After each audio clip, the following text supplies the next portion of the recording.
What's going on, beautiful people of YouTube? It's Renebean. I hope everybody's having a fantastic Sunday morning.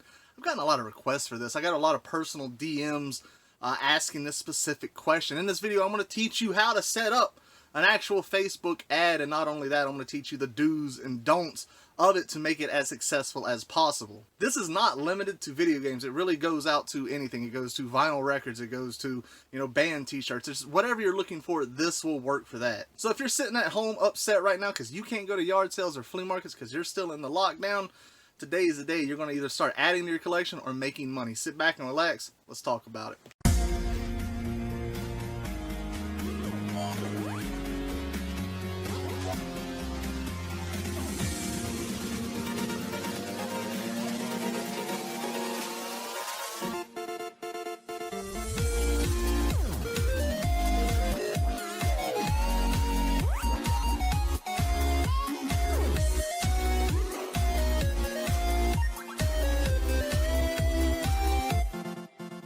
So just so you know, I've done ads for a long time. There was a period where I do them quite frequently, and then for a few years I just ultimately stopped.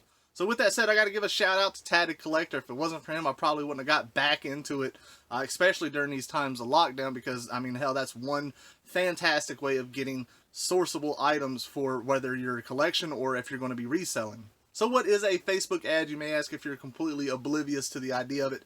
It's basically an in search of ad that you are looking for such and such item, and you post this on various yard sale groups locally in your Facebook community. It's extremely easy to do. It's not a hard concept at all, but there's a lot of mistakes people make.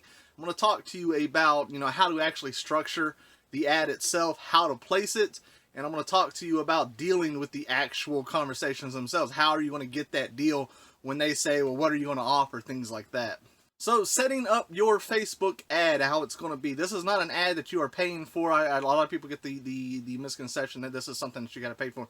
It's simply not. It's called an ad because you are basically putting an ad on a yard sale page, just an in search of, so it's considered an ad. Just nothing that you pay for Facebook wise. The idea of the ad is to make it as simple as possible. You want to make it as appealing as possible, and you want to make it something that when someone sees it, if they're just scrolling really fast, as something we all do, you want to catch their attention. So the first thing that you have to do, this is the utmost importance, is you want to go to Facebook, you want to go into your search bar, you want to type in yard sale groups, buy, sell, trade, hot buys, things like that.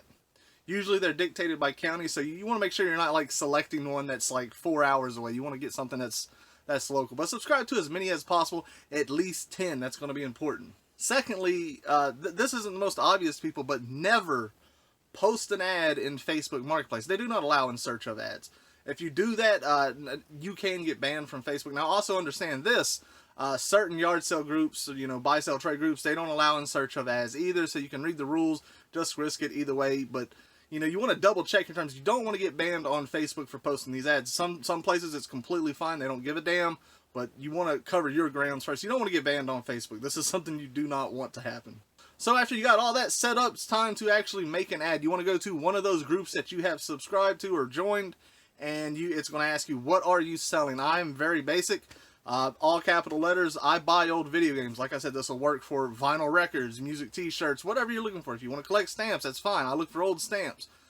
You want an eye-catching, quick, easy-to-read title. It's going to ask you the price of what you're selling. Just put a random number, 1, 2, 3, 4, 5, and there you go. Next up is the description of the ad is very important. It's going to lay out exactly what you're looking for.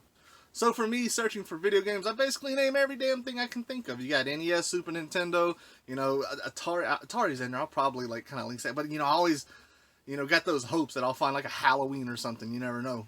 But you really just want to list off everything that you can think of. Game Boy, Game Boy Color, Game Boy SP, N64, Atari Jaguar, TurboGrafx. Even if you don't feel like you might get that chance, you never know. Depending. I mean, it's so surprising some of the stuff that these people pull out. Another good important tip is at the bottom of that ad is to say, send me a message of what you have. If you got a pic, send it, DM me, let me know what's going on.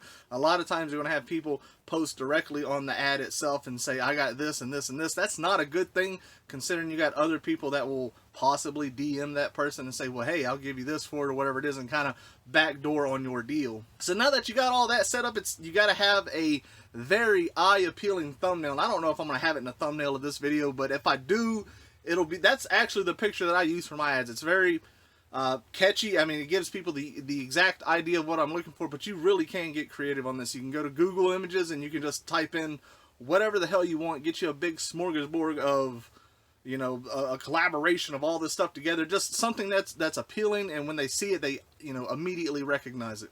So now that you got that set up, it's time to post the ad. Whenever you go to hit post, assuming that you have joined all these other groups, it's going to allow you to cross-post it. You don't have to post this over and over again in that, which is fantastic. You're going to see a list. It's going to give you a drop-down that says, would you also like to post here?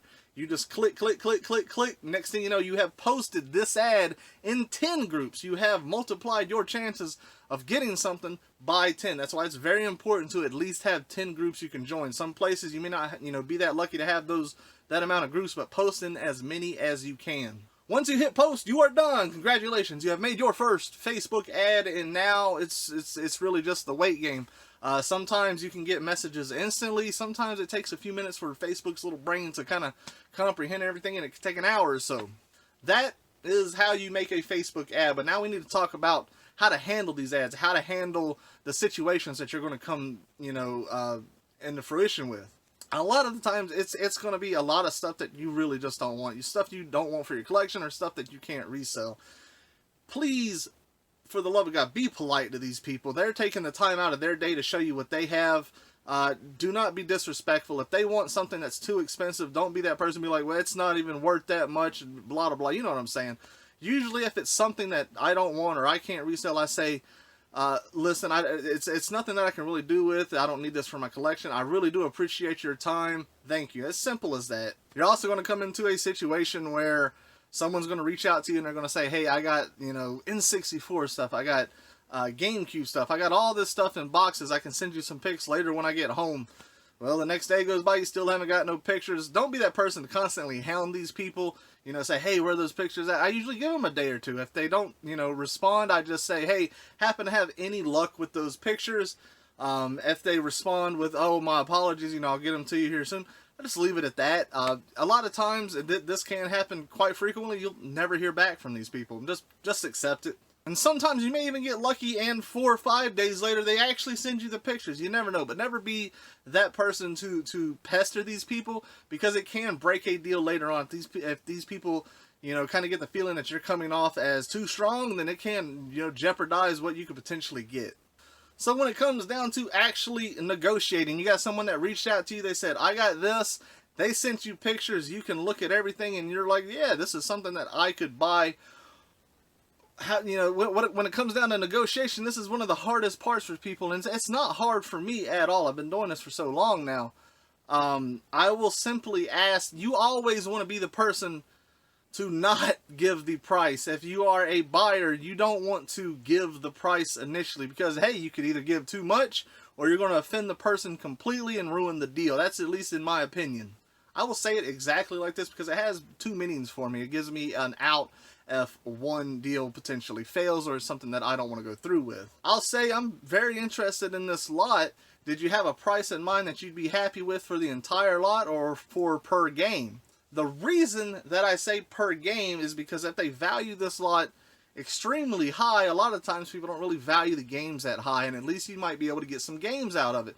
A lot of times they may say, if they have an N64 lot with 20 games, and they'll say, I want, you know, $400 for everything, they may assume the N64 is $200 or something like that. Hopefully you catch my drift on this.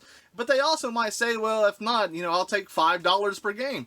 It just turned into a fantastic deal. You don't have to try to, you know, work this deal down to where it's salvageable. At least you'll be able to pick up some things that you want. I really hope that makes sense to you guys. Some people don't get it. To me, it makes the most perfect sense. Plus, you know, I like to give them that line of that they would be happy with, because, again, they are the seller. I want to give them a price that they are comfortable with, something that, you know, they won't feel that they have potentially lost out on so much. I want them to be happy at the end of the day. This is what it's about. You know, them being happy, me being happy. Hey, it's a win-win. But if you can, always try to be the person that does not give the first price. At least to me, I've never had the best of luck with it. I always have a lot better luck when it comes to them starting off the negotiations, and then you can work it down from there. Now, if it does come down to them not giving you a price and it's completely up to you having to do the negotiations, well, guess what? You need to put your big boy britches on and do it. It's understand this. The worst thing that they could possibly do is say no. That is not a terrible thing. I mean, you can just completely move on to the next one. It doesn't matter. What I do when I look at a lot, whether it's something that I want for my collection or something that I want to resell, I look at it completely as far as what am I willing to spend, what would I be able to profit on, what would I be able to add. At the end of the day, I'm not trying to lose money. I'm trying to make money. That's how the idea of these ads work. I'm trying to add games to my collection for free. I'm trying to make money in my pocket. I look at it like that. I will value the lot up as to what I could potentially make, and I'll usually offer them maybe a third all the way up to a half. To me, that's fair. I'm putting in all the legwork. I'm listing the stuff, cleaning it, testing it, shipping it, all that, yada, yada. They don't have to worry about the fees, all that. To me, that is 100% fair. I know a lot of people absolutely hate the idea of ads. They hate the idea of the percentage that I'm willing to offer. But you know what, guys? I'm putting in the work. That's worth something. And of course, if it's something that you want in the lot and you can break even, that's perfectly fine too. The idea of this is you are not trying to pay retail prices for anything. That's not what it's about. You're buying locally. You're not buying on eBay or Amazon or whatever it may be. So the next thing I want to talk about is how often can you post these ads. Honestly, I only post them once every other day or so. I might step it up just a little bit more until the yard sales flea markets officially open up. But you do not want to post these more than once a day. And the reason for that is you can get banned for that. You can be considered spamming on Facebook, and these people can report you, things like that. You don't want to be that person to get banned from Facebook. Once a day seems completely fair. What you do is you go into your marketplace, click on your little profile icon, select your listing, delete it all from every group, and then go back into a group and post it again the next day if you wanted to. For me, like I said, I do it maybe once every other day. I don't do it as often. I found 2 solid times of when you can really post these ads. The first one being maybe around 10, 11 o'clock in the morning, or maybe 5 to 7 o'clock in the afternoon. It really depends. Like, on the weekends, the earlier I kind of feel is a little bit better. People are, usually up on the weekdays themselves. People are at work, so 5 to 7 seems to be a little bit more of a successful chance. So with that said, guys, I hope you all have learned something on how to actually make a Facebook ad. It's not hard. Keep at it and you will get something. You will go through a lot of BS, but when the BS thins out and you actually get something, you'll never stop posting them. I would love to see the finds that you get from these. I'm going to have the Discord link in the description as well as a pinned comment where a lot of people show off the finds they get. Various people show off Facebook finds, as well as some of them have flea markets and yard sales that are open in there, so you get to see finds like that. Plus, it's a fantastic place to talk about retro video games and buy, sell, and trading. So I'll leave a link to it in the description as well as a pinned comment. To everybody out in this wonderful world, take care, enjoy, and have a good day.